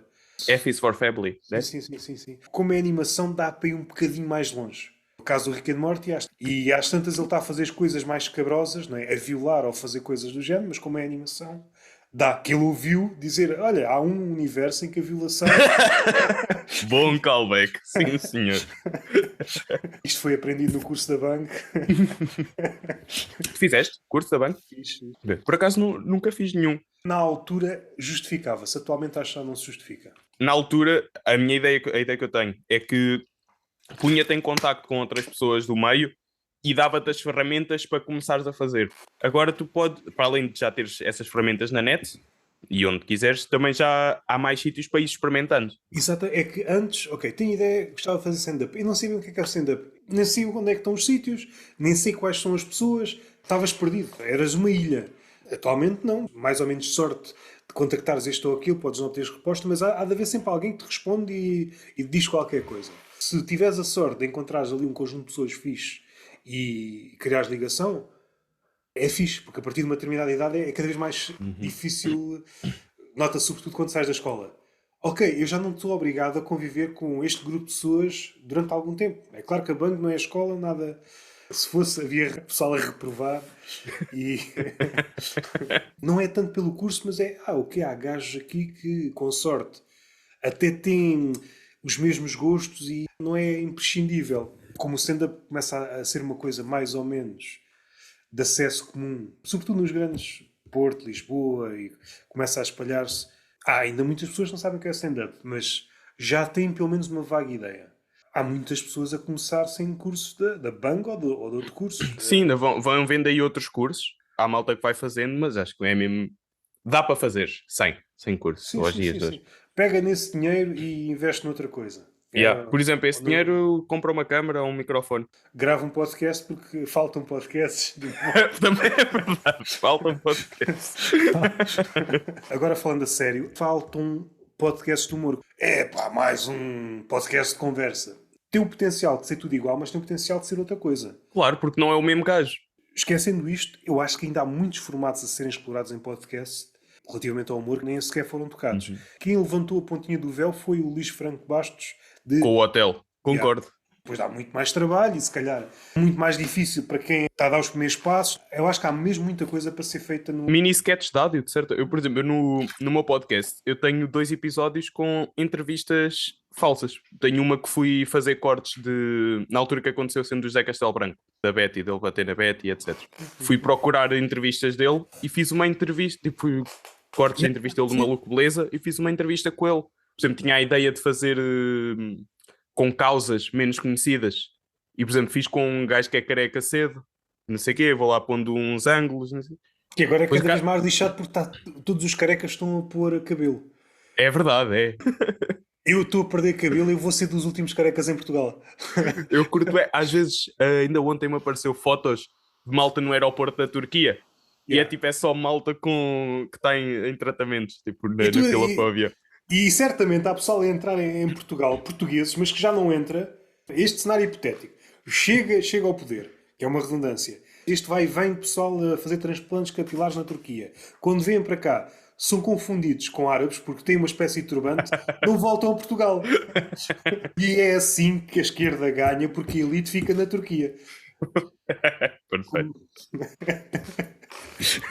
Mas, epá, está a ser uma coisa absurda. De dia para o outro, que é como quem diz: de repente, tu foste careca durante toda a tua vida. De onde é que tu foste buscar este cabelo? Mais uma vez, uma coisa que o Unas foi visionário. Os primeiros Podcasts gajos que eu vi a ir à Turquia também. E também foi dos primeiros gajos a ser gozados pelo facto de ter posto cabelo. Só que, Também. por um lado, metendo no lado dessas pessoas, da malta que decide mesmo pôr cabelo, que é tipo, tudo bem, podes querer pôr cabelo, só que ao mesmo tempo vai ser sempre, tens de estar à espera da reação das pessoas. Que vai ser sempre estranho. Se tu não tens cabelo, de repente apresentas com uma farta cabeleira, pá, é estranho. Quando tu começas a perceber que o cabelo começa a cair, tu mudas de religião, metes um turbante. Eu só vou tirar o turbante quando tiver dinheiro para fazer um transplante capilar. Mas enquanto isso, não sabem se eu tenho cabelo ou não tenho cabelo. Usar boné sempre. Não sei se respeito mais. Isto de forma humorística, cada um é livre de fazer o que quiser. Pessoas que vão à Turquia por cabelo ou pessoas que ficam em Portugal e põem capachinho. Epá, capachinho, eu acho que capachinho já não se está a usar. Eu no outro dia vi um velhote com um capachinho e eu Mas é um pensei, velhote. Velhote mas, tudo bem. Os mas, velhotes aceitam. mas eu pensei, epá, isto, vamos chegar a um ponto, usar capachinho é bué da fixe. É tão estranho. Isso já acontece com as perucas. Exatamente. Mas as perucas, as influencers, levaram isso para um Sim. nível... O capachinho é uma peruca... Pá, é o parente pobre das perucas. Se a indústria das perucas focasse no capachinho, certamente havia capachinhos bons, não é? E epá, de certeza que daqui a uns anos vamos ter capachinhos de top qualidade. Ou então Pois. desaparece. Também pode acontecer a arte do capachinho desaparecer. Porque Sim. toda a gente começa a meter cabelo. Dos exemplos que eu tenho visto, põe a cabelo, mas rapidamente aquilo vai à vida. Sim, a não ser que tenhas mesmo muito cuidado. Acho que isso é, tens de ter muito cuidado. Tens de ir a uma boa clínica. De certeza que deve... Porque deve haver clínicas de low Sim, cost. tens que fazer o post patrocinado. Pois. Senão o cabelo começa-te a cair logo. A clínica, tu vais com o cabelo, mas tu fazes uma menção dia sim, dia não. Caso contrário, que tem uma espécie de bomba relógio nos cabelos. Se o gajo não cumprir, vão os cabelos toda a vida. É giro. Até o Ronaldo, aparece-me um anúncio no Spotify, está metido numa clínica qualquer. Epá, e uma Inspária, uma cena assim. Eu sei que sim. o Ugarte, que era do Sporting, não sei se estás a par, mas epá, essa eu nunca percebi, que o Ugarte é um gajo que tem cabelo, assim, pronto, um cabelo até parecido com o meu, que aparece-me de volta e meia nas publicidades dessa clínica. Aparentemente, todos conhecemos com cabelo. O Cristiano Ronaldo também parece, não sei, às tantas, parece que é um gajo com cabelo. Não é? Sim, acho que ele nunca foi careca. Então, mas tu estás a fazer publicidade a um sítio que mete cabelo quando tu não precisas de cabelo? Com o Ronaldo, não percebo, mas sempre com o Ugarte, que ele não era muito conhecido. Só agora é que ele de repente fica conhecido. É tipo, foda-se, o cabelo daquele gajo é impecável. Ele meteu ali? Sim, senhor. Alguém mais exigente. A fotografia do antes e depois. Está igual. Eu quero diferenças. O Ronaldo ainda tem a desculpa que ele 3 em 3 meses muda de penteado, a gente não sabe se tem cabelo ou se não. Quero que um gajo careca, eu quero um nenuco e a seguir sair um leão com uma juba. Não é?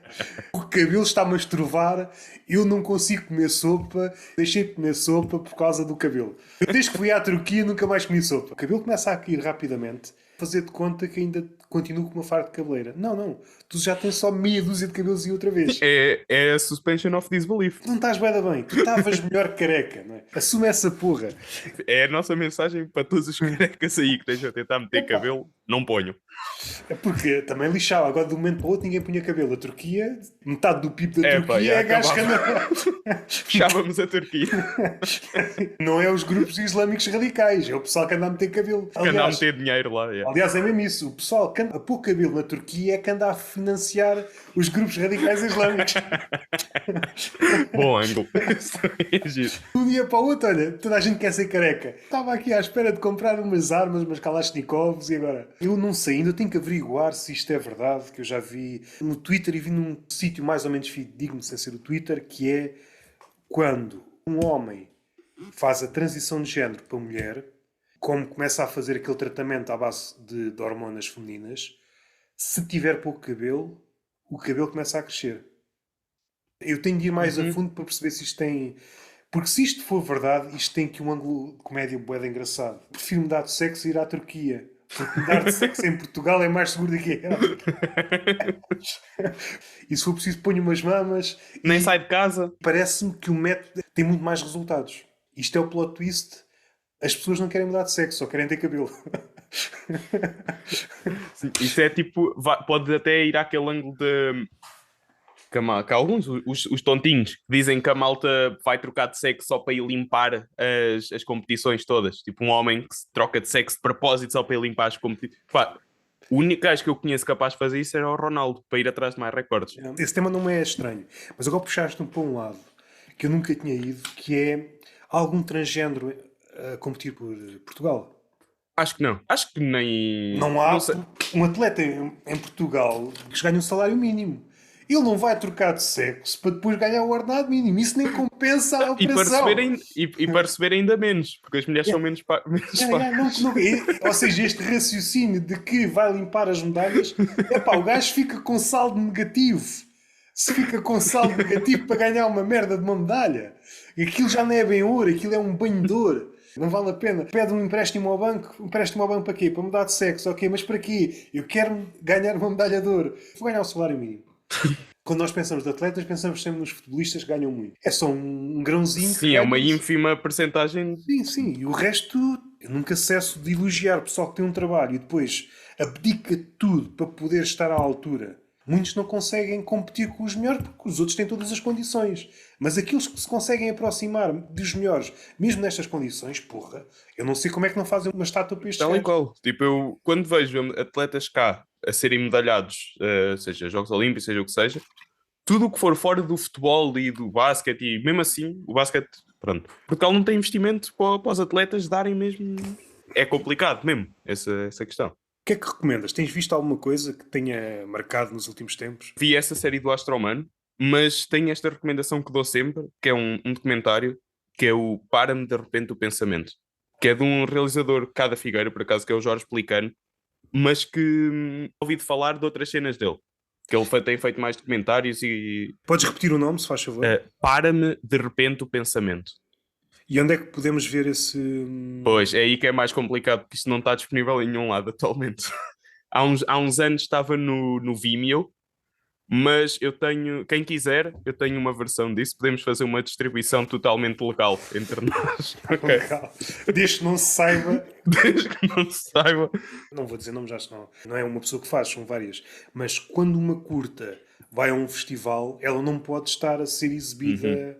Não sei se sou romântico, mas a curta, seja o que for, o propósito último é ser posta à frente de alguém para ver. É só Tal e para qual. meio dúzia de gajos avaliarem isto, se é bom ou se não, e depois a seguir, será que têm medo de ser influenciados? Nem sei mesmo, eu tenho um amigo meu que esteve envolvido há pouco tempo numa curta, que até foi premiada. Epá, não sei se foi lá fora, mas sei que recebeu aí uns prémios. E eu curtia ver, só para perceber o que é que está aí a passar. E não está disponível em nenhum lado. Os critérios da maioria dos festivais. E às tantas estão a rodar os festivais, sei lá, durante 2 anos. Ganho o bué de prémios, quero ver. Não podes. Só daqui... Perde-se um Pá, bocado. não faz sentido. Seria a mesma coisa de um comediante lança um solo. Né? Lança um solo e é um circuito assim esotérico. Ou vais a esse mini festival, ou pertences ao grupo de quem está a avaliar e consegues ter uma relação mais estreita. Caso contrário, está toda a gente a falar do solo, mas só o podes vir daqui a 2 ou 3 anos. Pá, não faz sentido. Esse documentário, pá, aborda um bocado a questão da saúde mental. Claro, obviamente, até os tempos modernos, mas a acompanhar um certo período de malta que está hospitalizada no Hospital Conde Ferreira, no Porto. E eles lá pelo meio são acompanhados por um ator então, e vão fazer uma peça no final. Só que gostei muito, tem shots muito bons, epá, e os relatos das pessoas hospitalizadas e etc. E mesmo o facto de veres o ator que vai estar a ajudá-los, que ele ficou lá, acho que aquilo é 2 ou 3 semanas, ele ficou lá mesmo a viver no hospital com eles. Pá, gostei mesmo, bué, que aquilo mexeu mesmo muito comigo. A cena da esquizofrenia, essas doenças mentais mais pesadas, de certa forma, pá, interessam muito e mexem muito comigo.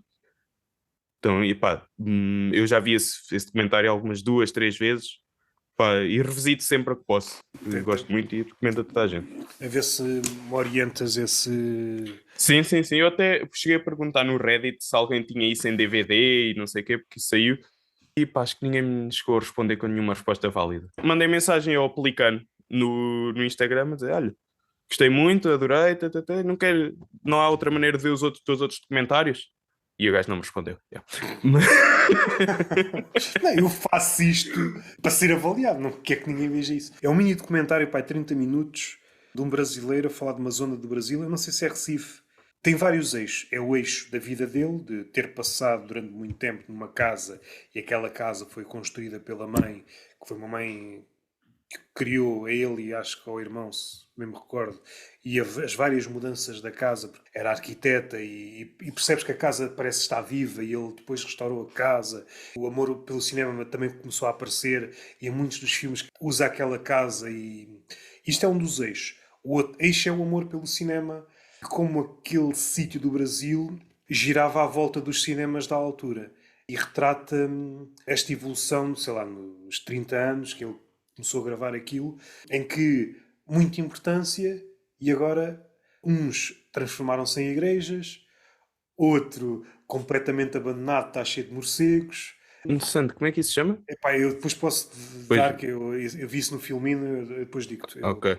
Aparentemente não era um tema que me pudesse dizer muito. Quando comecei a perceber isto está paixão aqui, o gajo está mesmo apaixonado por estes temas, gosta mesmo de cinema, está a falar da sua vida, está a falar o eixo da sua biografia, o eixo do seu amor pelo cinema, de como começou por uma paixão, transformou-se numa profissão, a importância do cinema ao longo do tempo e como foi desprezado, já ninguém liga, já ninguém passa cartão a cinema, pelo menos naquele contexto. O facto de outros negócios aparecerem e desaparecerem. Outro eixo é o da segurança. Aquilo era um sítio aparentemente seguro, mas começaram a aparecer empresas de segurança a pôr medo nas pessoas e de repente toda a gente começa a comprar cadeados e portões e redes e arame farpado. Há um exemplo contrastante de alguém que se recusou. É uma casa que parece posta ali quase por edição.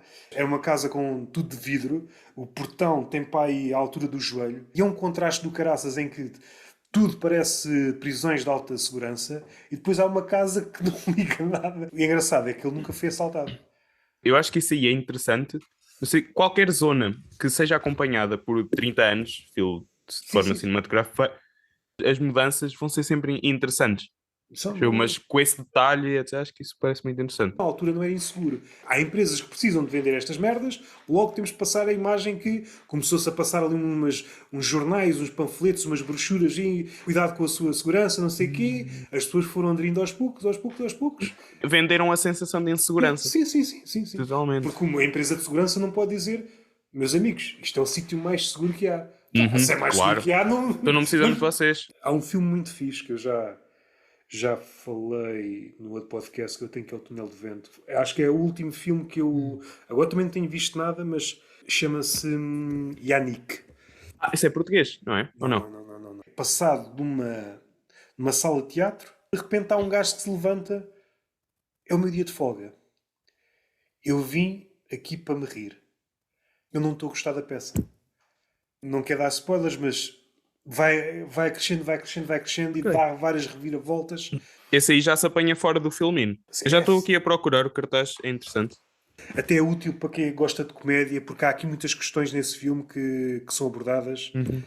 A ligação entre o público e se o público de repente é um déspota. Acho que vou ver a seguir, até. Qualquer coisa que possa dizer, vou esperar. Também tenho sempre esse stress quando quero recomendar uma coisa que gostei bué a alguém e depois é tipo, vamos te contar isto, vai-te estragar Não, a mas experiência. é um bom filme. É um bom filme, pôs-me a refletir e sou capaz de voltar a ver. Já recomendei 2 ou 3 amigos. Um que é guionista gostou também. Põe-te a pensar em várias coisas. E as últimas palavras são tuas. Podes acabar de que forma quiseres. Pá, eu ia dizer para irem ouvir o meu podcast. Vão-se rir muito, vão-se divertir. E epá, eu não tenho mais. Mesmo. Vou recomendar o meu amigo da música. Dá-lhe. Já agora. Procurem Young Vice no Spotify, no YouTube. É um menino que rima muito e ainda não é conhecido, portanto, quando ele for, vocês vão poder dizer: Fogo, eu já conhecia este gajo quando ele não era conhecido. Ok? Fiquem com esta. E já agora onde é que as pessoas podem seguir? E podem me seguir a mim. A mim é Miguel Petas e a ele é Young Vice no Instagram. É igual, tudo igual. Está fechado.